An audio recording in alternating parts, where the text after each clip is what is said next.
Hey, how's it going? I'm Andy Blanks from ym360 here with the first teacher prep video for the 4-session study called Next. Next is a fabulous study that's going to truly impact your teenager's faith. It's going to lead your students to see their faith differently than maybe many of them have before and to take greater ownership in it, which is really the point of Next. Next has a really nice 4-week breakdown or 4-session breakdown. Is probably the best way to talk about it. And it really walks your kids through a really nice progression of making the case for why it's important for them to own their faith, tying in a couple different concepts of faith ownership, teaching them the practices and next level practices they'll need to grow their faith, and then challenging them to really live their faith out in a way that maximizes their influence. That's sort of the path of progression there for the 4 lessons. We're going to start off this first lesson like we do most of our event curriculum lessons, and that is by laying the foundation for really what we mean by next. Really, the best understanding of the concept of next is to think next level. There's this idea that you've seen play out a lot in your teenagers' lives where they come to faith in Christ. They have that moment whenever it is where they realize their sin and their brokenness and their distance from God and their need for Christ, and they come to saving faith in Christ, and they're saved, and that's wonderful and it's great. And we certainly celebrate that.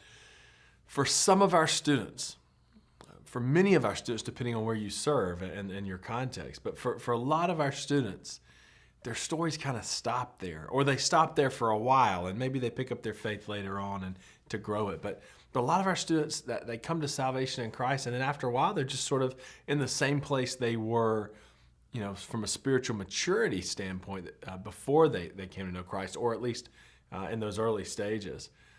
In this first lesson, you're going to really address this because you're going to pick up, you're going to teach your students two instances of Paul's admonitions. I say Paul.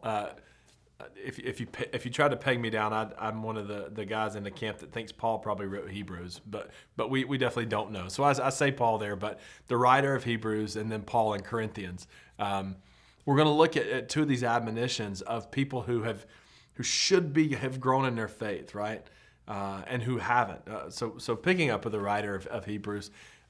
He's trying to talk to the Hebrews about some spiritual concepts. He says, I can't even talk to you about this because you're not spiritually mature enough. He said, you're supposed to be. I anticipate that you would be. He said, but you're like, newborn infants. You still need milk, even though you should, by this point, moved on to solid foods. And of course, he's making a spiritual analogy there, a metaphor that's saying they're so young in their faith, they still can't handle these deeper concepts.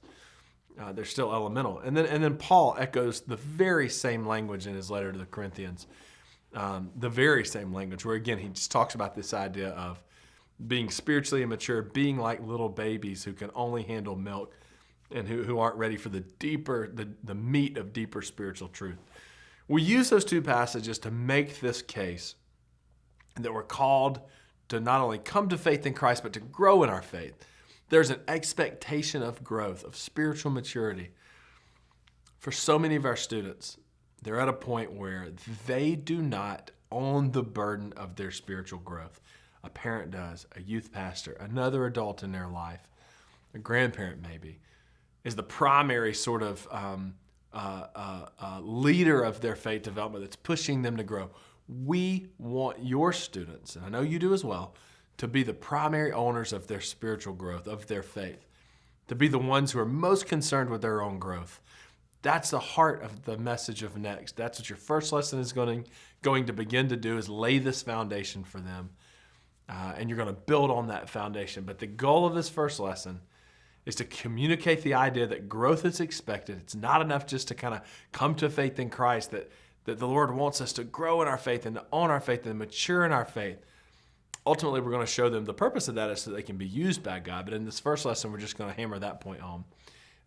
You'll have a time at the end of the lesson where you'll be able to talk to them about where they find themselves. You'll have a really nice activity where they can sort of take stock of their spiritual life right now, where they are now, or where they have been, where they are now, and kind of where they're going, where they want to be. It's a really nice evaluation tool to get them beginning to think about where they are in their faith. Do they own their faith? And have they grown enough, Have they continued to grow after they came to Christ? So it's a great study. You're really going to enjoy it. If you have any questions or thoughts, let us hear from you. We're praying for you. Hope your lesson goes great, and I'll see you on the next Teacher Prep video. Take care.